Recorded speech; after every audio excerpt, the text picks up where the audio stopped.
नमस्कार, आप देख रहे हैं देश न्यूज। मैं हूं आपके साथ सूरज पाठक। हमारे खास कार्यक्रम मंथन में आपका स्वागत है। मंथन में आज हम बात करने वाले हैं कि पाप से पहचान। दरअसल लोकसभा चुनाव के 2 चरण के मतदान के बाद अब आरोप प्रत्यारोप की धार तेज हो गई है। प्रधानमंत्री नरेंद्र मोदी ने कर्नाटक के बागलकोट में विपक्ष पर निशाना साधते हुए कहा है कि विपक्ष यानी इंडी गठबंधन बौखलाया हुआ और इसलिए झूठ फैला रहा है।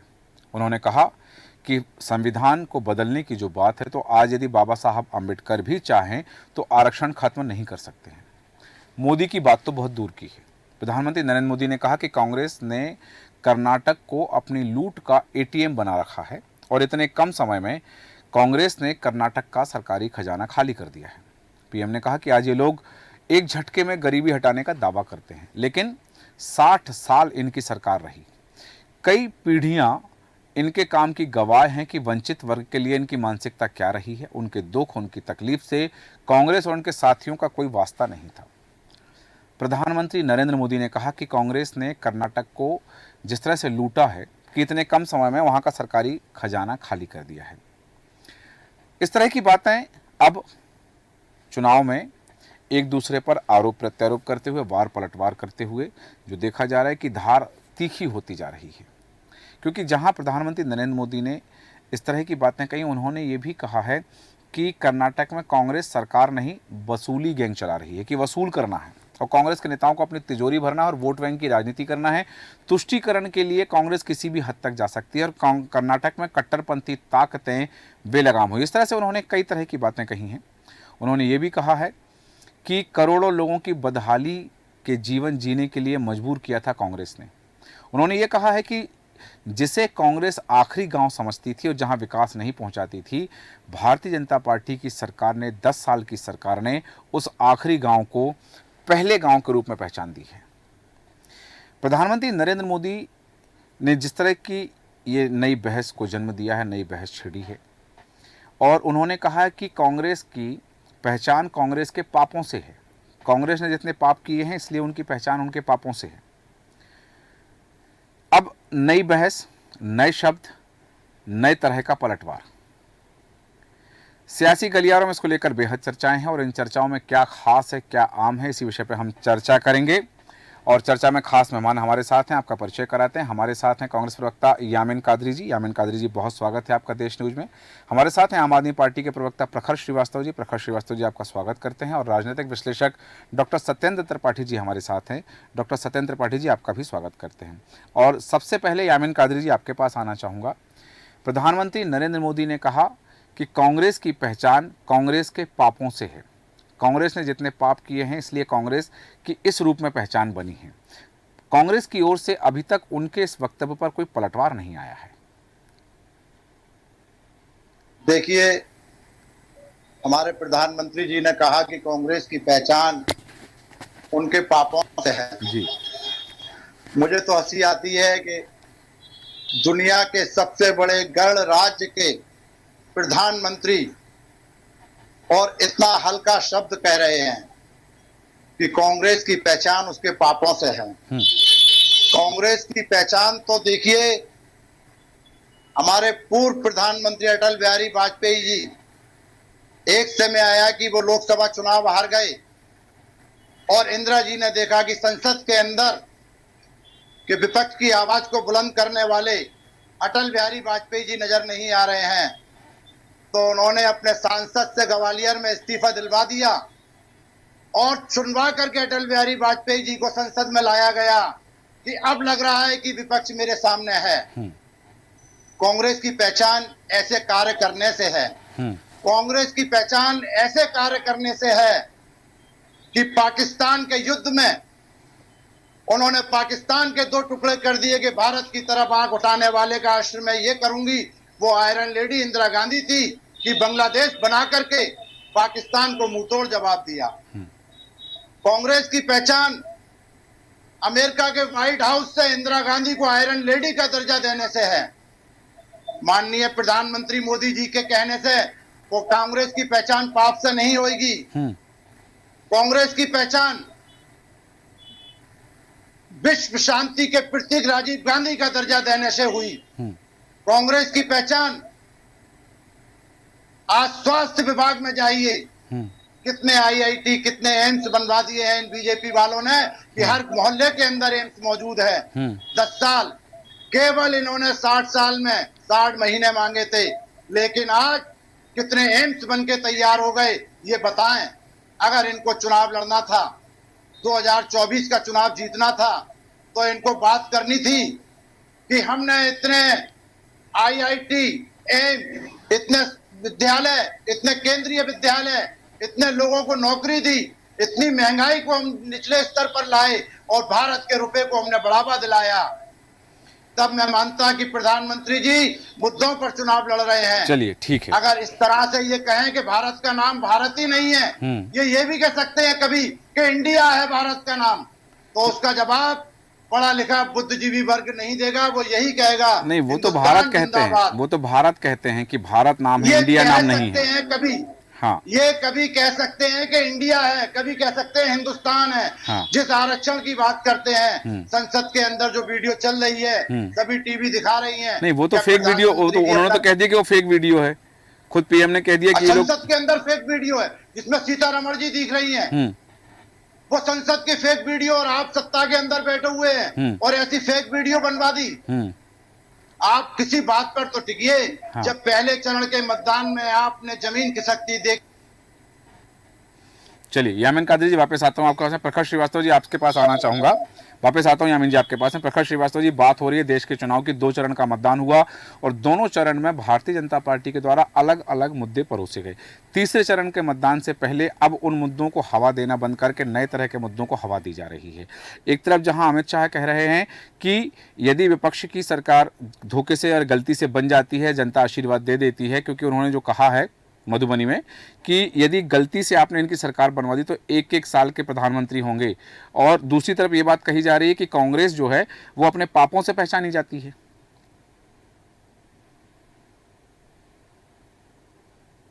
ये अमन बिक रहा है, ये चमन बिक रहा है। गरीबों के तन का कफन बिक रहा, बाजारों में बहनों के तन बिक रहा है। यारों बुरा न मानो तो अगर कह दो, इन पापियों के हाथों हम मेरा वतन बिक रहा है।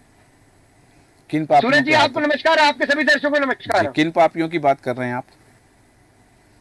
जो सत्ता में काबिज है, जिन्होंने आगोचर आपातकाल लगा के रखा हुआ है देश के अंदर है। सूरज जी सबसे पहले आपको नमस्कार, आपके सबके सब दर्शकों को नमस्कार। नमस्कार सूरज जी, आपसे मेरी एक करबत प्रार्थना है, निवेदन है कि कृपा करके ये आवाज बहुत इको हो रही है, मेरी आवाज मुझे ही पलट के आ रही है, इसमें डिस्टर्बेंस बहुत आ रहा है। हमारी तकनीकी टीम से मैं कहना चाहूँगा कि देखिए क्या खामी आ रही है, वो उस खामी को दूर करें ताकि प्रखर जी को स्पष्ट आवाज़ आए और उनकी आवाज़ हम तक स्पष्ट आए। प्रखर जी आप अपनी बात जारी रखें, हमारी तकनीकी टीम सुधारेगी उसे। जी बस मेरी आवाज़ इको हो रही है, इसको दिखवा लीजिए जी।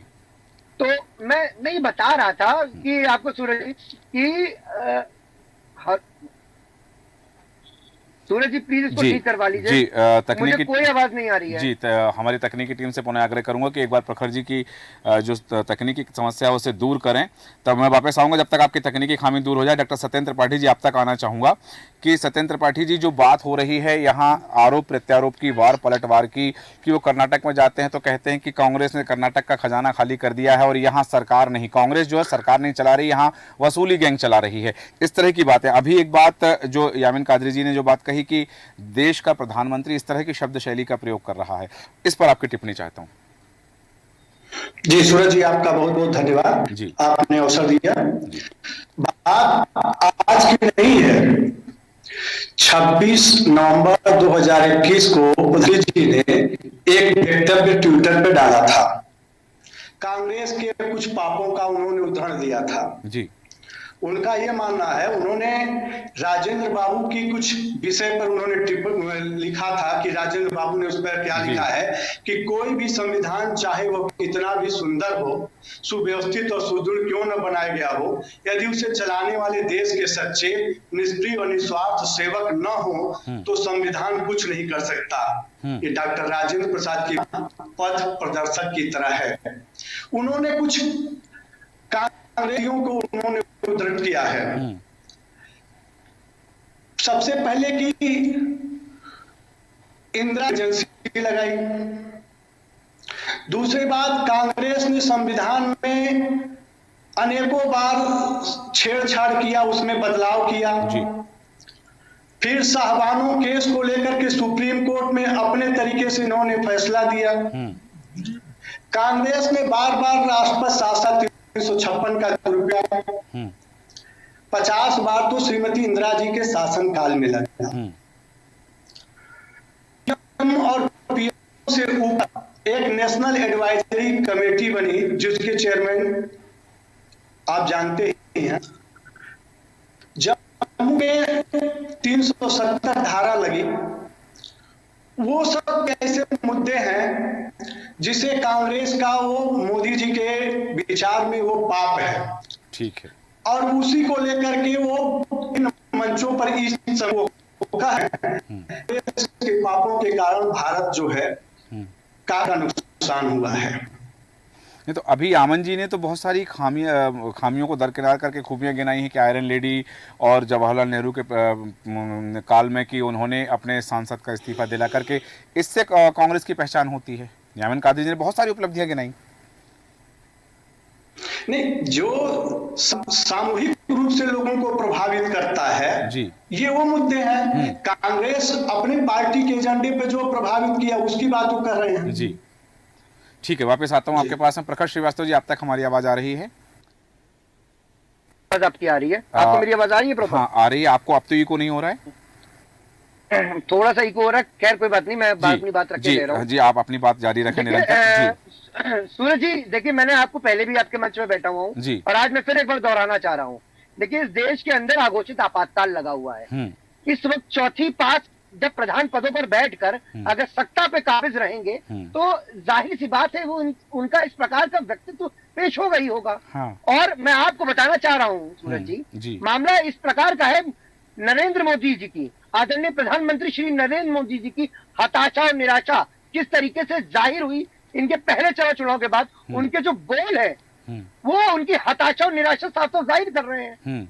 उन्होंने किस तरीके से मुसलमानों को, जो अल्पसंख्यक है, उनको किस प्रकार से उनको कहा कि घुसपैठिए, ज्यादा बच्चे पैदा करें। कैबिनेट ऑफ इंडिया के प्राइम मिनिस्टर को इस प्रकार की भाषा शोभा देती है? नहीं देती है सूरज जी। वो सिर्फ एक वर्ग के प्रधानमंत्री नहीं है, वो पूरे देश के प्रधानमंत्री हैं। उनके लिए आंकड़ा भी वही है, एक समान होना चाहिए, पिछड़ा भी एक समान होना चाहिए, दलित भी एक समान होना चाहिए, सिख भी एक समान होना चाहिए, क्रिश्चियन भी एक समान होना चाहिए, हिंदू भी एक समान होना चाहिए, मुसलमान भी एक समान होना चाहिए। प्रधानमंत्री की नजरों में किसी भी प्रकार से कोई भी मतभेद और कोई भी किसी प्रकार का भेद उनको नहीं करना चाहिए। मगर उनकी हताशा निराशा हम लोगों को पता चल गया। प्रखर जी, कुछ बातें मेरे सामने आई थी कवरेज के दौरान में या चर्चा के दौरान में कि जहां मध्य प्रदेश के भोपाल में हमने देखा कि भारतीय जनता पार्टी के प्रत्याशी के समर्थन में एक मस्जिद में हर हर मोदी, घर घर मोदी के नारे लगे हैं। एक जहां पसमंदा मुसलमानों को मोदी मित्र बनाया गया है तो पूरे देश में 6,600 पसमंदा मुसलमानों को मोदी मित्र बनाया गया है। तो ये बात तो ऐसा तो नहीं है कि ये बातें प्रधानमंत्री नरेंद्र मोदी को मुसलमानों की मुखालफत करती हुई नजर आती हैं, उनकी खिलाफत जा रही हैं वो? देखिए, ये तो जग जाहिर है किस तरीके से उन्होंने भरी मंच में मुसलमानों को घुसपैठिया बोला। ये मैं तो नहीं बोल रहा हूँ, आम आदमी पार्टी तो नहीं बोल रही है, प्रकाश श्रीवास्तव तो नहीं बोल रहा है, उन्होंने अपने खुद व्यक्तित्व में पेश करा। खैर, आज इस बात की चर्चा को नहीं करते हैं जी। सूरज जी, मैं आपकी बात को, आपके दर्शकों की का जो विषय है, मैं उनके ऊपर उजागर करना चाहता हूँ, उनकी तरफ लेकर आना चाहता हूँ कि जिसकी बात नहीं हो रही है। प्रज्वल रेवाना, मैं आपसे लगातार आपके चैनल में बैठकर कहता रहा कि ये देश विरोधी पार्टी है, ये बलात्कारियों की पार्टी है। हमारी अभी कुछ समय मणिपुर बीता नहीं था, कुछ समय पहले हमारे महिलाओं को कस के उनके बालों से सड़कों पे खींचा नहीं गया था। मगर आज एक प्रज्वल रेवाना, जिसके लिए आदरणीय प्रधानमंत्री श्री नरेंद्र मोदी जी वोट मांगने जानते हैं, मैं आपके दर्शकों को बताना चाहता हूँ ये वो आदमी कौन था।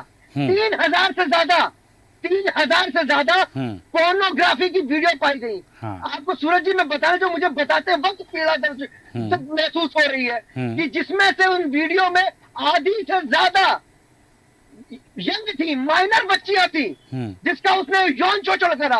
आज नरेंद्र मोदी जी उनके लिए जाकर वोट की भीख मांग रहे, कह रहे ये वोट मुझे नहीं पड़ेगा, ये वोट प्रज्वल रिवाना को नहीं, ये मुझे पढ़ने जा रहा है। आप मुझे वोट दे रहे हो। प्रखर जी मेरा एक छोटा सवाल है। आज उन्होंने क्या करा? नहीं आपको पीड़ा, आपने कहा कि आपको बताते हुए पीड़ा हो रही है, इतने पोर्न वीडियो सामने हैं और उन बच्चियों के प्रति आपके अंदर जो पीड़ा है वो हो रही है। प्रधानमंत्री नरेंद्र मोदी उनके लिए वोट मांग रहे हैं, तो क्या आपने उन बच्चियों के लिए न्याय की मांग की है? मैं आपको बताना चाहता हूँ, ये प्रकरण आज दिन में सामने आया है सूरज जी। सबसे पहले हमारे कैबिनेट मिनिस्टर दिलीप पांडे जी ने प्रेस कॉन्फ्रेंस करी, विरोध जताया। आज दिलीप पांडे जी कैबिनेट मिनिस्टर हमारे सड़कों पे थे और आज मुझे मौका मिला है आपके सम्मानित चैनल पर बैठकर मैं विरोध जता रहा हूँ। प्रधानमंत्री घंटों मनों की बात करते हैं, जो देश सुनना नहीं चाहता है। मणिपुर पे मां नहीं बोलती है, तुमका 1.5 मिनट का मां नहीं निकलता है। प्रज्वल रिवाना के ऊपर 1 मिनट का उनका कोई व्यक्तित्व पेश नहीं हो रहा है। आधी से ज्यादा बच्ची माइनर थी, उनका बलात्कार हो जाता है, यौन शोषण होता है और उसको आप भगवा देते हैं। कैसा ये ऐसे तो नहीं चलता है ना मोदी जी। ठीक है, आपको जवाब तो देना पड़ेगा। वापस आता हूं, आपके चैनल के माध्यम से जवाब पूछना चाह रहा हूँ। वापस आता हूँ, आदरणीय प्रधानमंत्री नरेंद्र मोदी जी को जवाब देना पड़ेगा। ठीक है सूरज जी, मैं एक बात आखिरी में बात कहना चाहता हूँ जी। देखिए, देश की जनता जान चुकी है। हाँ। मैं एक बात मैं आपके चैनल के माध्यम से एक बात कहना चाह रहा हूँ। कैसे कैसे मंजर आने लगे हैं, कैसे कैसे मंजर आने लगे हैं। गाते गाते लोग चिल्लाने लगे हैं, बदल डालो इस तालाब के पानी को, कमल के फूल तो अब मुरझाने लगे हैं। ठीक है, कमल के फूल तो मुरझाने लगे। ठीक है, ये जैसा कि आपने कहा कि ये सियासत की बात है और यहाँ एक दूसरे पर आरोप प्रत्यारोप, लेकिन आपने जो उल्लेख किया है, आपने जिस बात का उल्लेख किया है उसका बात को भी हम चर्चा में शामिल करेंगे। और भारतीय जनता पार्टी के प्रवक्ता दीपक सोनकर जी हमारे साथ हैं। दीपक जी, आपका बहुत स्वागत है देश न्यूज में। दीपक जी, आप तक हमारी आवाज़ आ रही है? नमस्कार जी। दीपक जी, हम बात कर रहे हैं कि जिस तरह से प्रधानमंत्री नरेंद्र मोदी ने आज कर्नाटक में कहा कि कर्नाटक में कांग्रेस सरकार नहीं वसूली गैंग चला रही है। उन्होंने आरोप लगाया कि कांग्रेस की जो पहचान है उनके पापों से ही उनकी पहचान हो रही है। और यहाँ पर जिस तरह से प्रखर जी ने कहा है, जिस मामले का उज्जवल उन्होंने जिक्र किया है और इस बात को लेकर कहा है कि प्रधानमंत्री नरेंद्र मोदी को जवाब देना चाहिए कि वो एक ऐसे व्यक्ति के पक्ष में जाकर के मतदान की अपील करते हैं, वोट मांगते हैं उस व्यक्ति के लिए जिसके ऊपर आरोप लग रहे हैं दुष्कर्म के नाबालिग बच्चियों के साथ। इस पर आपका स्पष्टीकरण चाहता हूँ।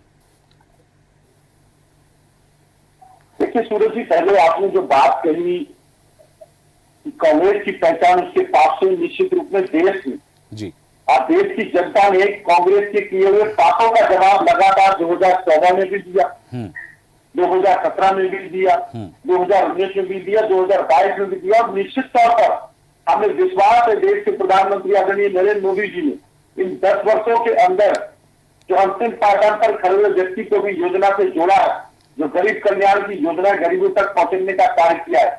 निश्चित तौर पर 2024 में भी जो भारतीय जनता पार्टी का लक्ष्य है, जो देश के प्रधानमंत्री आदरणीय नरेंद्र मोदी जी का लक्ष्य है, वो 400 पार का नारा निश्चित तौर पर पूरा होगा।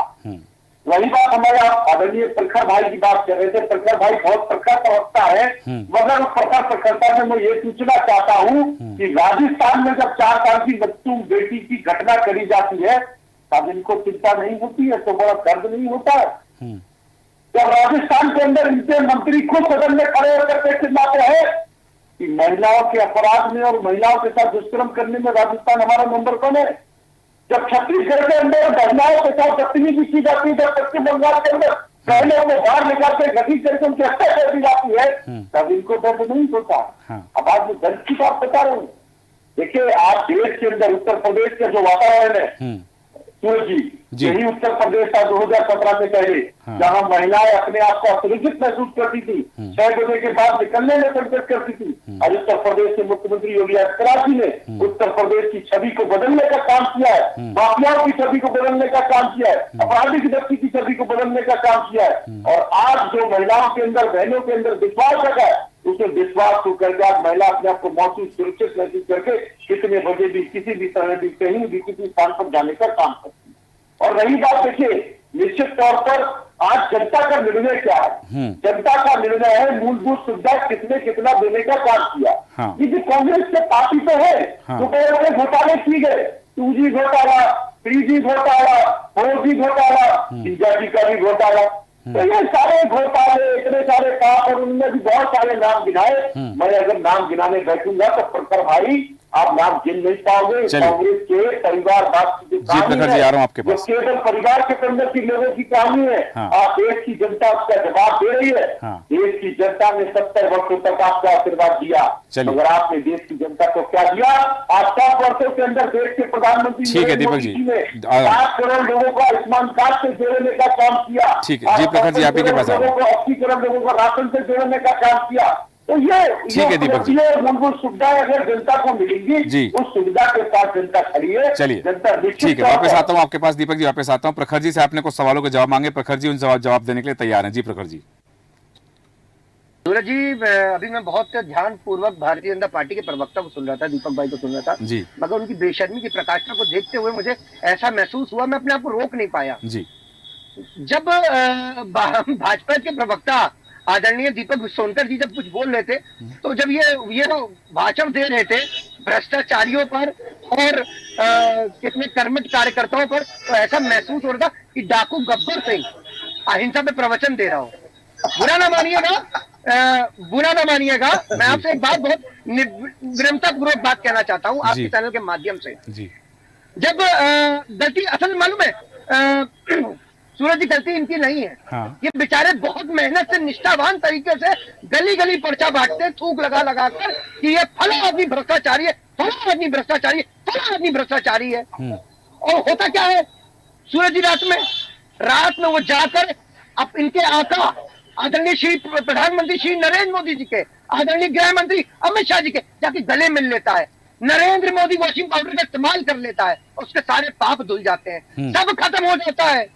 वो भ्रष्टाचारी से वो आदर्शवादी नेता बन जाता है। ये मैं नहीं कह रहा हूँ। हाँ, सूरज जी, ये आपके दर्शक भी जानते हैं। अजीत पवार हो गया, शुभेंदु अधिकारी हो गया, बी.एस. येदियुरप्पा हो गया, नारायण राणे हो गया, शिवराज सिंह चौहान हो गया, हसन मुशीफ हो गया, मैं कितने नाम गिनाऊं? अगर इनके नाम गिनाने बैठ जाऊंगा आपका समय, मेरा समय कम पड़ जाएगा, आपका समय कम पड़ जाएगा। मगर ये मैं बोलता हूँ, ये बीजेपी के प्रवक्ताओं की बेशर्मी की प्रकाशता है। इन्होंने किसी प्रकार से अभी प्रज्वल रिवाना के बारे में कुछ नहीं करा कि आगे जी ये नारी शक्ति की बात करते हैं, ये कहते हैं आपने प्रज्वल रेवन्ना की बात कही, आपने प्रज्वल रेवन्ना की बात की। उन्होंने राजस्थान के कुछ गुनाह गिना दिए कि वहाँ खड़े होकर के मंत्री कहते हैं, कांग्रेस के मंत्री कहते हैं कि यहाँ राजस्थान जो है सबसे ज़्यादा नंबर 1 पर है महिला अत्याचार के मामले में, वो उन्होंने गिना दिए। देखिए दीपक जी, मुझे लगता है बहुत वरिष्ठ पत्रकार, वो बहुत वरिष्ठ प्रवक्ता है। हाँ। उनको ये चीज पता होनी चाहिए कि अगर आम आदमी पार्टी के मेंबर ने, आम आदमी पार्टी के प्रवक्ता ने अगर उनसे जवाब पूछा है तो उसके एवज में जवाब दीजिए कि मेरे मंत्री और मेरे नेताओं के द्वारा क्या गलत हुआ। यहाँ पे सम्मानित कांग्रेस के प्रवक्ता बैठे हुए ये सवाल पूछे। मेरा सवाल इनसे ये था कि इन्होंने प्रज्वल रिवाना को बाहर भागने कैसे दिया? क्या प्रधानमंत्री नरेंद्र मोदी जी बोल सकते हैं, नहीं बोल सकते? प्रखर जी, क्या आप सीधा आरोप लगा रहे हैं कि प्रज्वल रेवन्ना को भारतीय जनता पार्टी ने भगाया है? बिल्कुल, ये मैं आपके सम्मानित चैनल पर बैठ के आम आदमी पार्टी का प्रवक्ता बोल रहा है कि मैं सीधे सीधे भारतीय जनता पार्टी को दोषी कहूंगा। ठीक है दीपक जी, प्रखर जी का जवाब दीजिए कि भारतीय जनता पार्टी ने एक आरोपी को भगाने में मदद की है। जिनके लोग जेल के घोटाले में है वो उनका जवाब दे नहीं पा रहे। आरोपियों का सुरक्षा, ये जो इंडिया गठबंधन है ना, ये गैंग है आरोपियों की, भ्रष्टाचारियों की। ये जो गैंग इकट्ठी हुई है ना, गठबंधन नहीं है। ये गठबंधन है, ये गठबंधन है अपराधियों को बढ़ाने का, गठबंधन है भ्रष्टाचार की गैंग करने का। दीपक जी बिल्कुल सीधा सवाल, सीधा आरोप लगाया है प्रखर जी ने कि जो दुष्कर्म का आरोपी है, जिसके ऊपर आरोप बताए जा रहे हैं, उनको भगाने में भारतीय जनता पार्टी का हाथ है। देखिए, किसका हाथ है किसका साथ है वो तो पता लगेगा जांच के बाद। इसके प्रमाण की सुरक्षा अगर प्रखर भाई के पास हो तो बताए, मगर मैं इस बात का प्रमाण जरूर दूंगा कि इसके दोषी अगर पकड़ा देगा। प्रखर जी, आपके पास कोई प्रमाण है? देखिए किस तरीके से प्रमाण में दे रहा हूँ, किस तरीके से कुछ समय पहले आदरणीय प्रधानमंत्री नरेंद्र मोदी जी प्रज्वल रिवाना जी को खड़ा करके क्या कहते हैं, ये वोट प्रज्वल रिवाना को नहीं जाएगा। ये मेरा सवाल है आपके पास कि भारतीय जनता पार्टी ने, भारतीय जनता पार्टी के नेताओं ने भगाया है, इसका प्रमाण है आपके पास? आप एक बात बताइए, इनके प्रदेश अध्यक्ष ने इनको चिट्ठी लिखी कि इस प्रज्वल रेवाना को टिकट नहीं देना है। ये चिट्ठी जाहिर है, मुझे आप 5 मिनट दे देंगे, मैं आपको चिट्ठी भी दिखा दूंगा। ठीक है, 5 मिनट जाहिर है। हालांकि टिकट क्यों दिया गया?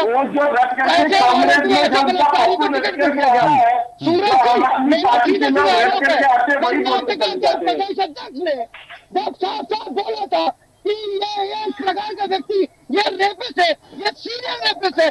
ऐसे व्यक्ति को इन्होंने क्यों टिकट दिया जब प्रदेश अध्यक्ष कर्नाटक के उनको चिट्ठी लिखते हैं? चलिए ठीक है, वापस आता हूँ आपके पास में प्रखर जी और दीपक जी, आपका जब वापस आऊंगा। यामिन जी, आप कुछ कहना चाह रहे थे? यामिन कादरी जी, अपनी बात रखें और सवाल भी एक लेकर आपके पास आ रहा हूं। जिस तरह से बात हुई है कि जो जैसा कि अभी दीपक जी ने जो बातें कही कि भाई यदि प्रधानमंत्री नरेंद्र मोदी कह रहे हैं कि कांग्रेस की पहचान उनके पापों से हो रही, तो उन्होंने बहुत सारी बातें गिना दी दीपक जी ने। तो यामिन कादरी जी, जैसे दीपक सोनकर जी, आप तक आवाज आ रही है? हाँ जी, मेरी आवाज आपको मिल रही है? जी, आपने स्पष्टीकरण दिया था, बताइएगा। ये स्पष्टीकरण दिया था कि यदि प्रधानमंत्री नरेंद्र मोदी कह रहे हैं कि कांग्रेस की पहचान उनके पापों से होती है। यामिन जी पूछ रहे हैं कैसे? देखिए, उनके पापों की पहचान उनके घोटालों से है, जो 2G से लेकर के 3G 4G और घोटालों करने का काम किया। उनके गठबंधन में रहने वाले जो माफिया अपराधी यामिन जी, ठीक है दीपक जी, यामिन जी कुछ कह रहे हैं। दूसरी बात जी, यामिन कादरी जी। हाँ, मैं ये कहना चाहता हूँ कि कांग्रेस की पहचान उनके पापों से है। 2G 3G 4G 5G 6G करीब 100G घोटाले कांग्रेस ने किए। ये भाजपा के लोगों का कहना है। अभी इन्होंने एक बात कही कि राजस्थान की एक बच्ची के साथ यौन उत्पीड़न हुआ और वहां के कैबिनेट मंत्री ने कहा कि राजस्थान में ये अक्सर होता है। इस तरीके की इनकी भाषा का आशय था। नहीं, इन्होंने कहा कि जो एनसीआरबी के आंकड़े आए हैं, एनसीआरबी के आंकड़े में राजस्थान महिला अत्याचार पर नंबर 1 है, ये वहां के मंत्री ने कहा। हाँ जी, तो मैं ये पूछना चाहता हूँ कि इनके मंत्री तो कुछ कहते ही नहीं है। अगर सुबह कह जाएंगे इनके सांसद महोदय कि हम संविधान को खत्म कर देंगे, 400 सीटें दे दो, ये मंच पर कहेंगे नहीं। किसने कहा है? आपके पास कोई प्रमाण है? संविधान को जी,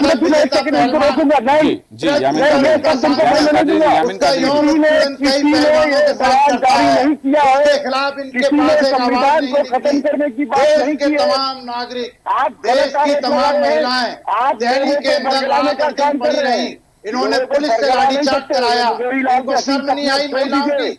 आज ये रेवन्ना की हिमायत करते हैं। ये सिर्फ जो है अपने झूठ के पुलिंदे के साथ काम करते हैं। इनके पास सच्चाई की कोई बात नहीं। ये बिल्कुल झूठी बात कहकर लोगों को बलगलाने का काम कर रहे हैं। यही बात तो प्रधानमंत्री नरेंद्र मोदी कह रहे हैं कि कांग्रेस चूंकि बौखलाई हुई है इसलिए झूठ का प्रचार कर रही है। प्रधानमंत्री नरेंद्र मोदी जी तो बहुत कुछ कह रहे हैं कि मंगलसूत्र बेच देंगे, ये आपकी संपत्ति उनको दे देंगे। अरे आप 370 का ये बखान करते हैं कि हमने कश्मीर से खत्म, 370 धारा 370 भी कश्मीर के अंदर जी। प्रखर जी, इन्होंने कौन सी धारा खत्म की? इन्होंने वो धारा खत्म की कि जिसमें बाहर का आया हुआ भी कश्मीर के अंदर जगह नहीं खरीद सकता। वो धारा खत्म करके आज अडानी जी को वो जगह लौट करा दी गई। क्या और लोग नहीं थे देश के अंदर? अडानी और अबानी ही मालदार, नीरव मोदी मालदार होंगे। आज राहुल गांधी यामिन कादरी जी, क्या वहां आप गए थे जमीन खरीदने, आपको मना किया गया? क्या देंगे ये? हमें जाने देंगे? सच कहने से तो लोगों को रोक रहे हैं। अपने झूठ के पुलिंदे के आगे किसी को सच कहने नहीं दे रहे। जमीन नहीं मिल रही है, क्या आप गए थे वहां जमीन खरीदने? ये अखबार और आपकी टीवी के माध्यम से कह रहा हूं। ठीक है, वापस आता हूं। प्रखर जी, चूंकि समय की सीमा है, प्रखर जी समय की सीमा है, आप जो दिखा रहे हैं उसका 10 सेकंड में स्पष्टीकरण कर दें। आप जो दिखा रहे हैं स्क्रीन पर, तरीके से प्रज्वल रेवाना आदरणीय प्रधानमंत्री श्री नरेंद्र मोदी के बगल में खड़े हैं। हाँ, ठीक है। किस तरीके से कर्नाटक के प्रदेश अध्यक्ष ने चिट्ठी जारी करी, उनको चिट्ठी जारी करी कि ऐसा को प्रत्याशी नहीं बना चाहिए। जब प्रधानमंत्री नरेंद्र मोदी जी को पता था कि ये सीरियल रेपिस्ट है, इसने नाबालिग बच्चों का रेप करा, 3000 से ज्यादा वीडियो प्राप्त हुई है, SIT इसको पर जांच करी है, इसको क्यों भगाने में काम करा? किस तरीके से नीरव मोदी को भगाया? ठीक है। ठीक है प्रखर जी, चूंकि समय की सीमा है, आपने अपनी बात रखी है। डॉक्टर सत्येंद्र त्रिपाठी जी के पास आना चाहूंगा। जी प्रखर जी, 10 सेकंड दे दिए। 10 सेकंड में अपनी बात कहना जी चाहता हूँ जी आपके चैनल के माध्यम से। जी। देखिए, आपने किसानों को देखा है किस तरीके से आवारा बैलों से वो काम कराती है। हम आम आदमी पार्टी के लोग हैं, हम जानते हैं ये बंगाली जनता पार्टी के लोग हैं। इनकी नाक में नक्कल डाल के किस तरीके से इनसे काम करवाना है आम आदमी पार्टी बहुत अच्छी तरह जानती है। लेकिन आम आदमी पार्टी तो आरोप लगाती है कि हमें काम नहीं करने दे रही भाजपा। देखिए, इन्हें तो बिल्कुल प्रमासत है किस तरीके से इनकी हताशा और निराशा। और मुख्यमंत्री शिजवाल को बंद कर दिया, जिसने मोहल्ले में मोहल्ला क्लिनिक बनाया, अस्पताल बनाया, अच्छी शिक्षा की व्यवस्था दी, हर को बिजली मुफ्त दी, बुजुर्ग को मुफ्त यात्रा, मुफ्त तीर्थ यात्रा सब कराने का काम करा। चलिए ठीक है, वापस आता हूँ डॉक्टर सत्येंद्र त्रिपाठी जी, आपके पास आना चाहूंगा। पूरी परिचर्चा आपने सुनी, बात हुई कि पाप से पहचान है, बात हुई दुष्कर्म के आरोपी की, बात हुई कि भारतीय जनता पार्टी का हाथ है, बात हुई कि कौन किसको झूठ बोल रहा है और कौन झूठ परोस रहा है समाज में, कौन झूठ परोस रहा है चुनाव में मतदाताओं को। इस पर आपकी टिप्पणी चाहता हूँ डॉक्टर सत्येंद्र त्रिपाठी जी। सबके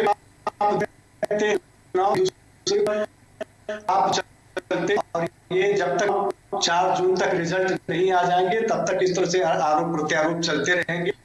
इसमें इतना पाप ज्यादा है। ठीक है, जब तक परिणाम नहीं आते हैं, क्योंकि चूंकि दूसरे चरण का मतदान हो चुका है, तीसरे चरण का मतदान होना बाकी है, 7 मई को होना है। और जैसा कि हम देख रहे हैं, पहले चरण में धार कुछ और थी, दूसरे चरण में धार और तेज हुई, तीसरे चरण में धार और तेज हो गई, चौथे चरण में हो सकता है कुछ और रंग, कुछ और तस्वीर हमें सामने देखने मिले चुनाव प्रचार की। हालांकि बिंदु और जिन पर हम चर्चा कर सकते हैं, पर समय हमें अनुमति नहीं देता, इसलिए चर्चा को विराम देंगे। दीपक सोनकर जी, यामिन कादरी जी, प्रखर श्रीवास्तव जी, डॉक्टर सत्येंद्र त्रिपाठी जी, आप सभी का धन्यवाद चर्चा में शामिल होने के लिए। बात हुई है कि प्रधानमंत्री नरेंद्र मोदी कह रहे हैं कि विपक्ष बौखलाहट में झूठ फैला रहा है। आरक्षण की बात को लेकर के उन्होंने कहा कि मोदी की तो बात ही छोड़िए, बाबा साहब भी आरक्षण को खत्म नहीं कर सकते हैं। और उन्होंने सीधा आरोप लगाया है कि कांग्रेस कर्नाटक में सरकार नहीं, वसूली गैंग चला रही है और उन्होंने सरकारी खजाने को खाली कर दिया है। और जिस तरह से उन्होंने कहा है कि कांग्रेस के नेता अपनी तिजोरी भरना चाहते हैं, ये मेरा फेक वीडियो बना करके लोगों में भ्रामक जानकारी फैला रहे हैं। ये एक अलग तरीके का रंग, अलग तरीके का चुनाव प्रचार सामने आया है। देखना है कि तीसरे चरण के मतदान से पहले चुनाव प्रचार में आरोप प्रत्यारोप, वार प्रत्यावार की किस तरह से धार और तेज होती है, कौन किस पर वार करता है और कौन उस पर पलटवार करेगा, ये देखना दिलचस्प होगा। हमारे आज के खास कार्यक्रम में इतना ही। बने रहे देश न्यूज के साथ। नमस्कार।